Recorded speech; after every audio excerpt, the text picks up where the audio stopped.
Alright, let's bring up Dave Campbell.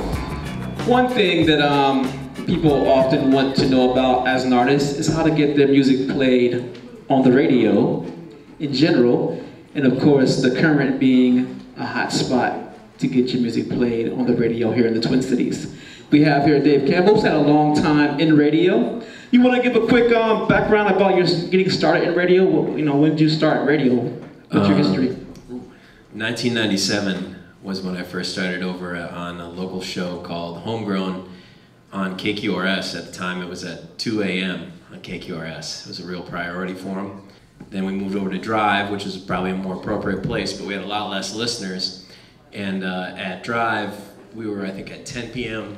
for like a year, and then they switched over to Love 105, and there was no memo that went out or like a hi, how you doing? It was just like, you guys want to pick up your shit? So that's kind of how that went. And I really, at the time, the Current had gone on the air, but I was working at Drive, and I had realized a long time ago I didn't want to be like an FM DJ. The Current is a novel idea, or a radio station like Radio K or KFAI, where the hosts are actually programming the music. They're picking out what they're playing on their shift. There's an element of creativity and individuality that seems like it would be a part of what's going on in radio, but really it isn't. Most places it's all programmed by a PD or an MD.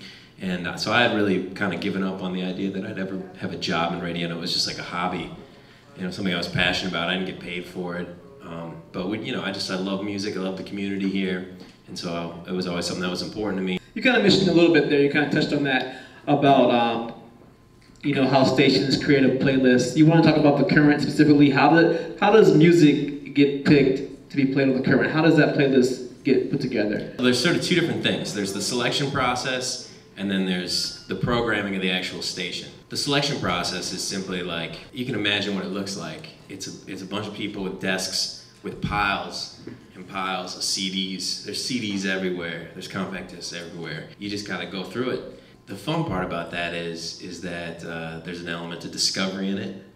But as an employee, the tough part is that if you don't hear what you like, you can page through like 10, 20 things a day, maybe more, and not find something that you're excited about. For us, we pay really close attention to try to cut the fat a little bit, because if we had to go through and pick everything like a needle out of a haystack, the process would just be overwhelming and grueling.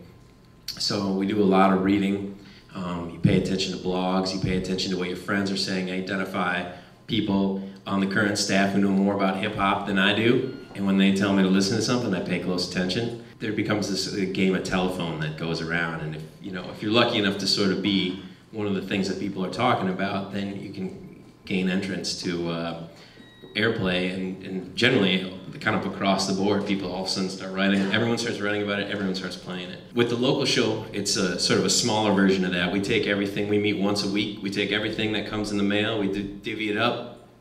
Each of the 5 staff members or whatever listens to it, and then we come back the following week, talk about it real quick, decide what we're excited about, and then we start programming, sort of placing things in where they're going to be and what sort of, how many spins so each thing is going to get, and that's where you get into programming. So an hour of radio at the Current looks like A, G, I, V, which to you that means nothing, but to us, those are different types of songs. We start to assemble a playlist or an hour of programming based on these categories.